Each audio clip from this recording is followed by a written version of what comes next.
crois qu'il faut surtout se dire que nous avons donc 2 cas en Savoie. Donc ça, ce sont 2 cas isolés. Ce sont des personnes qui vont bien au moment où nous parlons, qui sont hospitalisées, qui sont suivies. 2 cas isolés, je le précise. Donc rien à voir pour l'instant avec des regroupements de cas au même endroit. Ça, c'est la première chose. Deuxième chose qu'on peut se dire, c'est que nous travaillons de manière constante, de manière transparente. C'est-à-dire que toutes les informations que nous pouvons donner, nous le faisons. D'où la conférence de presse que nous faisons aujourd'hui, d'où le communiqué de presse qu'on a envoyé ce matin, et d'où le fait aussi qu'on ait des contacts préalables avec les proches dès qu'on a eu l'information. Je crois qu'il faut se rappeler surtout qu'il faut garder beaucoup de sang-froid, beaucoup de détermination. Une grosse partie de la capacité à enrayer le phénomène repose sur les comportements individuels. Vous, moi, la façon de se laver les mains, la façon de tousser, le fait de ne pas embrasser les uns et les autres, le fait de ne pas serrer la main. Tout cela sont des comportements, le fait de s'observer aussi et de savoir appeler le 15 si on a une difficulté et non pas aller directement dans un lieu public. Tout cela sont des comportements individuels qui permettent d'enrayer le phénomène. Et puis parallèlement, vous avez les dispositifs d'État qui se mettent en place avec les hôpitaux qui ont été référencés, qui accueillent, qui soignent, avec les tests que nous faisons.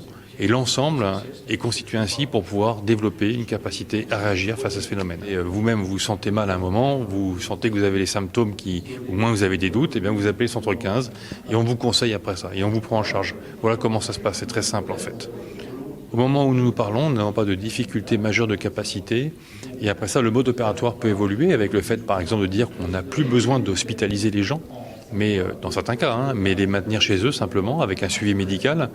Tout peut être imaginé et nous avançons progressivement. Je vous le disais, avec beaucoup de sang-froid, beaucoup de détermination. Ça veut dire qu'on ne mélange pas tout et on s'adapte en fonction des circonstances.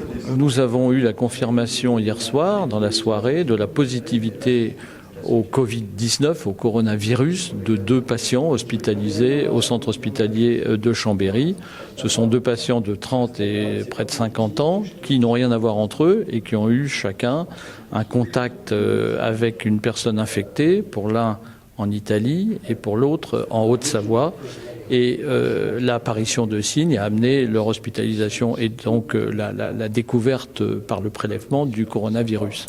Ce sont 2 cas isolés, ce n'est pas un cluster, c'est-à-dire ce n'est pas un groupe de gens qui se sont infectés les uns les autres en Savoie, mais 2 personnes qui n'ont strictement rien à voir dans 2 communes distinctes et dont on trace très bien l'origine. Maintenant, le sujet, il est de déterminer, et c'est le cas de déterminer les sujets à haut risque contact autour de ces gens-là. Et tout un travail a commencé par l'Agence régionale de santé et Santé publique France pour interroger, pour déterminer et donner les consignes nécessaires aux gens qui seraient dans un contact important avec ces 2 patients malades maintenant. Ils vont bien, ils sont hospitalisés à Chambéry. Il s'agit simplement de difficultés qui peuvent arriver parce qu'on a du mal à hospitaliser des gens, pas simplement pour le Covid-virus d'ailleurs, parce qu'on n'a plus de lit. Et à ce moment-là, on se dit, c'est le cas, on a quelqu'un qui ne nécessite pas de rester strictement à Annecy, mais qui nécessite de rester hospitalisé à cause de la doctrine actuelle, et on l'envoie en Savoie.